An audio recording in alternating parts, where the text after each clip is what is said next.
Hi friends, welcome back to my channel Hetal's kitchen and lifestyle.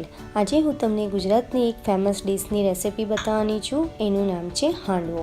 Handvo એ બે રીતે તૈયાર થાય છે। એક એ ઇન્સ્ટન્ટ રેસિપી અને બીજી એ તમે ઓવરનાઇટ સોક કરીને અને ફર્મેન્ટ કરીને પણ બનાવી શકો છો। આજે હું તમને એકદમ ઇન્સ્ટન્ટ રેસિપી બતાવવાની છું। આમાં કોઈ પણ જાતનું ઓવરનાઇટ સોક કરવાની કે તમારે ફર્મેન્ટ કરવાની કોઈ જરૂર નથી। આ રેસિપી એકદમ ઝડપથી તૈયાર થઈ જાય છે અને બહુ જ ઇઝી છે। તો ચાલો શરૂઆત કરીએ આને બનાવવાની। સૌથી પહેલાં જોઈ લઈએ કે આના માટે આપણે કઈ વસ્તુઓની જરૂર પડશે।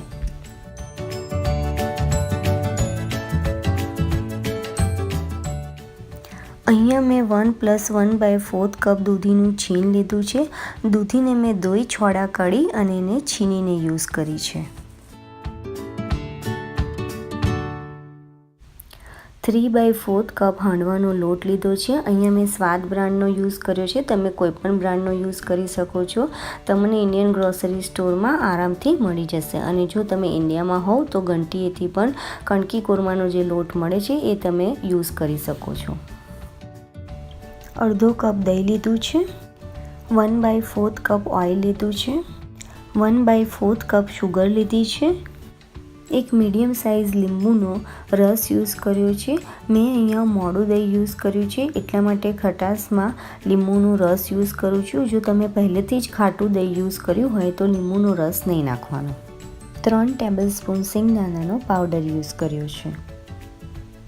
3 નાની ચમચી લાલ મરચું પાવડર યુઝ કર્યો છે। તેમાંથી 2 નાની ચમચી અત્યારે બેટરમાં યુઝ કરીશું અને 1 નાની ચમચી આપણે વઘાર માટે રવા દઈશું।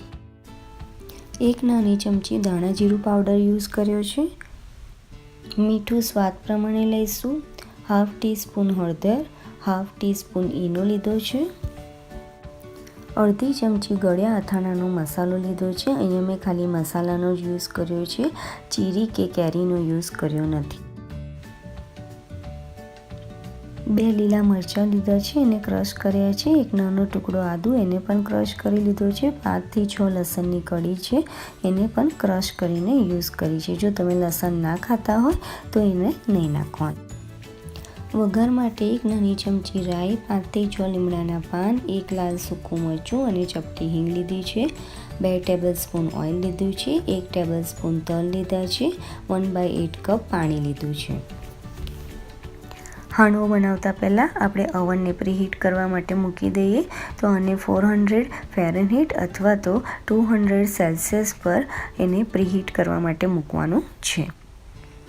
એક બાઉલમાં આપણે હાંડવાનો લોટ લઈ લઈશું।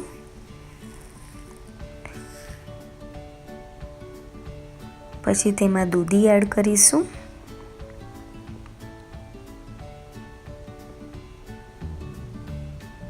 તેમાં દહીં નાખીશું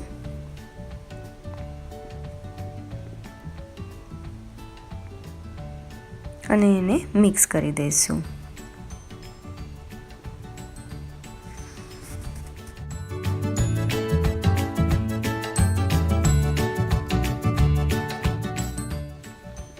હવે તેમાં પાણી એડ કરીશું અને તેને હાથ અથવા તો ચમચાની મદદથી મિક્સ કરી દઈશું।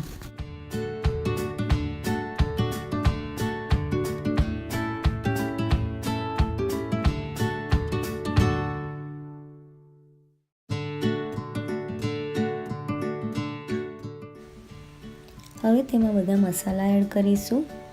લાલ મરચું પાવડર, ધાણા જીરું, હળદર, મીઠું, લીંબુનો રસ, ઓઇલ, ખાંડ, સિંગદાણાનો પાવડર, લસણ, લીલું મરચું અને આદું નાખી દઈશું। અથાણાનો મસાલો એડ કરી દઈશું અને મિક્સ કરી દઈશું। અથાણાનો મસાલો નાખવાથી આનો ટેસ્ટ ખૂબ જ સરસ આવે છે।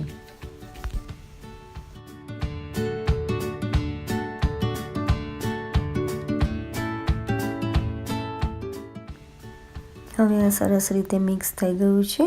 આ બેટર રેડી છે હાંડવાનું એને બેક કરવા માટે.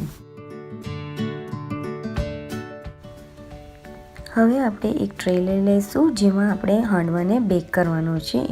આ ટ્રે ઓવન સેફ હોવી જોઈએ.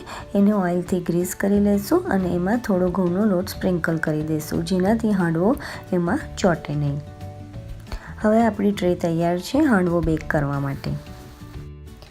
હવે આપણે હાંડવામાં જે વઘાર કરવાનો છે એ તૈયાર કરી લઈએ. તો અહીંયા મેં ગેસ ઉપર એક વઘારિયું મૂક્યું છે. વઘારિયામાં તેલ લીધું છે. તેલ ગરમ થાય એટલે એમાં રાઈ અને હિંગ નાખી દઈશું. રાઈ તતડે એટલે એમાં લાલ વઘારનું સૂકું મરચું એક એડ કરીશું અને 5 થી 6 લીમડાના પાન એડ કરીશું. એને મિક્સ કરી દઈશું અને ગેસને બંધ કરી. હાંડવાનું જે બેટર તૈયાર કર્યું છે હવે તેમાં ઈનો એડ કરી દઈશું લાસ્ટમાં અને તેને મિક્સ કરી દઈશું.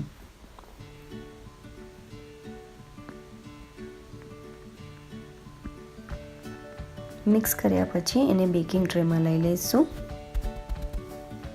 અને આપણે જે વઘાર તૈયાર કર્યો છે એની અંદર આપણે લાલ મરચું પાવડર લાસ્ટમાં એડ કરીશું.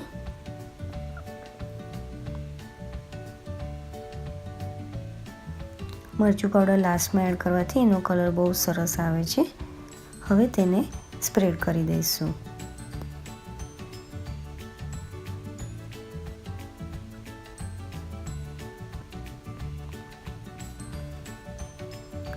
બધી જ બાજુ ચમચીની મદદથી સારી રીતે સ્પ્રેડ કરીશું. એને 1 થી 2 વાર ટ્રેપ કરી દઈશું. તો જો હાંડવાનું અનઇવન બેટર હોય તો એક સરખું થઈ જાય. હવે તેની ઉપર થોડા તલ સ્પ્રિંકલ કરી દઈશું.